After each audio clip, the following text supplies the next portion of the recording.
The Philippines and New Zealand earlier this year announced both nations are working to elevate bilateral relations to a comprehensive partnership. That was when, in mid-April, New Zealand Prime Minister Christopher Luxon made an official visit to the Philippines, part of his 3 Southeast Asian nation tour, which included Singapore and Thailand.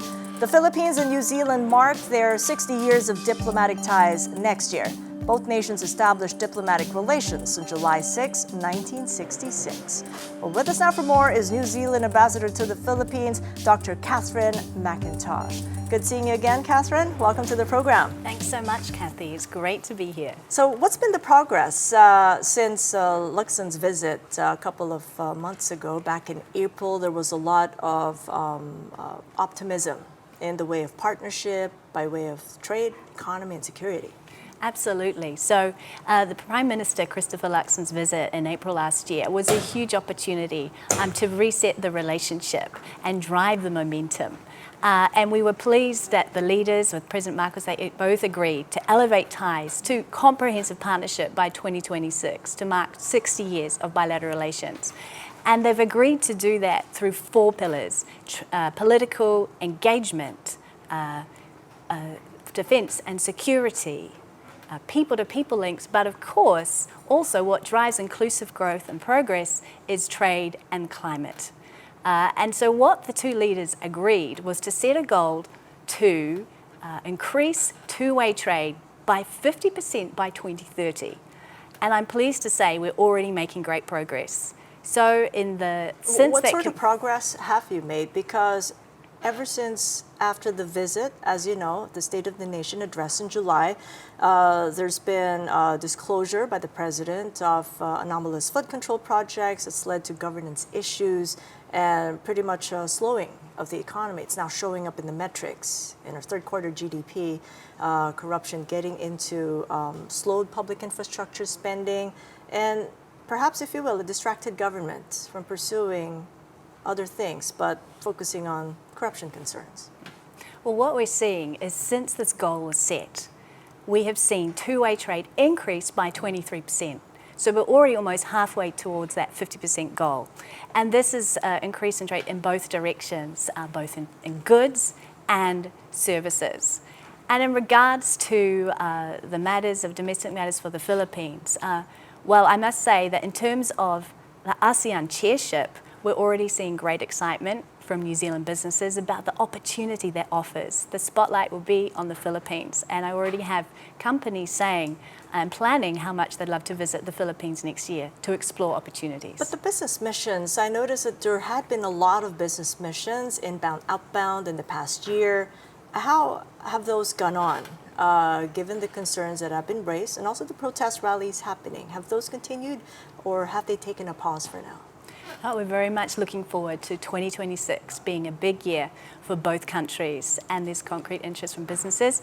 We've seen also a recent delegation from the geothermal industry, and this is a part of the economic relationship of the Philippines that is long-standing. It goes back to the 1960s, but is vibrant and modern today, with that trade and services, with expertise by engineers and others coming to the Philippines to invest and knowledge in the further evolution of renewable energy here. But it's something that's actually two-way. The knowledge is shared, and the innovation of the Philippines in that sector inspires New Zealand as well. They're not concerned about the governance challenges? I mean, what do you tell them to assure them that we're in for the long haul? I mean, what sort of conversations are you having right now with prospective and current Kiwi businesses here? Well, there's been no concerns directly raised, actually, so there's strong confidence in the Philippines' economic growth. It's really impressive GDP stats despite the revision, and lots of opportunities, say in agricultural trade and services, many sectors. Despite the revision in economic growth, I mean, that's one of the highlights that the Prime Minister's raised when he was here, that we're one of the fastest growing. Absolutely. But now the trajectory is slowing. Yes, but there's great things ahead. We're confident of that. And in fact, New Zealand has a long-standing partnership in governance. We always affirm good governance in the region, and even in ease of doing business. New Zealand consistently ranks top in the world globally. And so, for example, you referred to ATA earlier.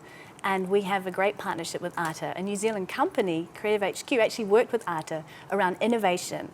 And we know that going digital creates transparency, addresses issues, and it puts people at the heart of government services. So safe to say that we're doing well in the ease of doing business. It's something that's driving Kiwi investors to the Philippines. That's right. It's a great partnership in this area. Apart from the domestic issues, global fragmentation, a big highlight since Trump's tariffs, and we do know that we do have partnerships beyond the ASEAN as CPTTP,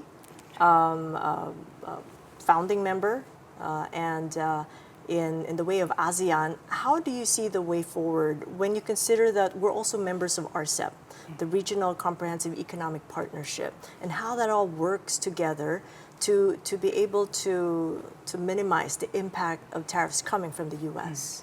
Yeah, these trade agreements in the region are vitally important. They're so important in collectively when there are times of uncertainty and lack of stability, that they bring that certainty of rules and of engagement and give business confidence to keep trading. It sets the platform. So you mentioned RCEP. That the great feature of that is the sheer number of countries and GDP that it covers. So it represents 30% of global GDP. There's also the ASEAN, Australia, New Zealand Free Trade Area, which was upgraded just this year. And if you think from 2010 when it was first implemented, actually two-way trade between New Zealand and the Philippines has, two-way trade between New Zealand and ASEAN, including the Philippines, has more than doubled in that period. So it really drives that business growth and economic opportunities. And also, Kathy, you mentioned CPTTP. So yes, New Zealand is one of the original signatories of that agreement. And we welcome the Philippines' request to accede. And in fact, just last week, CPTP members met to consider that and other countries' accession requests. So how soon? How soon will the Philippines be given access to CPTPP, as I'm aware that a couple of countries had already been given access?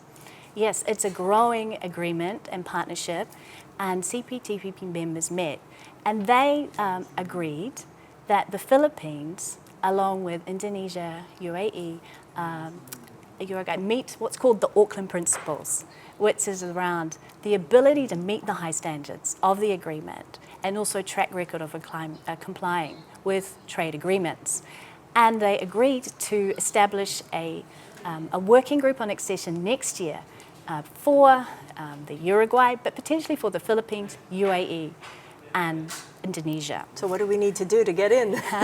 Well, there's already been just this month launched an ASEAN CPTP dialogue, which is a great opportunity. There's great enthusiasm in the region to look at these future economic opportunities. As the Philippines is hosting ASEAN, do you find that there is an opportunity to make a go for the code of conduct in the South China Sea? Because that's something that the Philippine president had been working towards.